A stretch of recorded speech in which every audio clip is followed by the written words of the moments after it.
પોરબંદરના પત્રકારના પુત્રના ન્યૂઝરૂમ ચેનલનો 22 ડિસેમ્બરથી વિધિવત રીતે પ્રારંભ થશે. રાજ્યના મુખ્યમંત્રી ભૂપેન્દ્રભાઈ પટેલ સહિતના મહાનુભાવો ઉપસ્થિત રહેવાના છે. સોરઠ અપડેટ પોરબંદરના પત્રકાર પરિવારના પુત્રના ન્યૂઝરૂમ ચેનલનો 22 ડિસેમ્બરથી વિધિવત રીતે પ્રારંભ કરવામાં આવશે. પોરબંદરના સિનિયર પત્રકાર ઠકરાર બંધુના દીક્ષિત અને તેમના મિત્ર કિશન કાંટિલિયા દ્વારા ન્યૂઝ ચેનલનો પ્રારંભ કરવામાં આવી રહ્યો છે.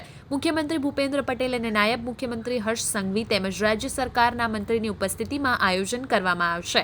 પોરબંદરના જાણીતા વરિષ્ઠ પત્રકાર બંધુના પર્વતનો લાડકો દીક્ષિત ઠકરાર તેમજ તેમના મિત્ર કિશન કાંટિલિયા દ્વારા અમદાવાદમાં ન્યૂઝરૂમ ડિજિટલ પ્લેટફોર્મની અપાર સફળતા બાદ હવે ન્યૂઝરૂમ નામથી ન્યૂઝ ચેનલ શરૂ કરી છે, જેનું સત્તાવાર લોન્ચિંગ આગામી તારીખ 22 ડિસેમ્બરના રોજ કરી રહ્યા છે. ગુજરાતના મુખ્યમંત્રી ભૂપેન્દ્ર પટેલના હસ્તે લોન્ચિંગ કરવામાં આવશે. આ પ્રસંગે રાજ્યના નાયબ મુખ્યમંત્રી હર્ષ સંઘવી તેમજ અન્ય રાજ્ય સરકારના મંત્રીઓ ઉપસ્થિત રહેશે.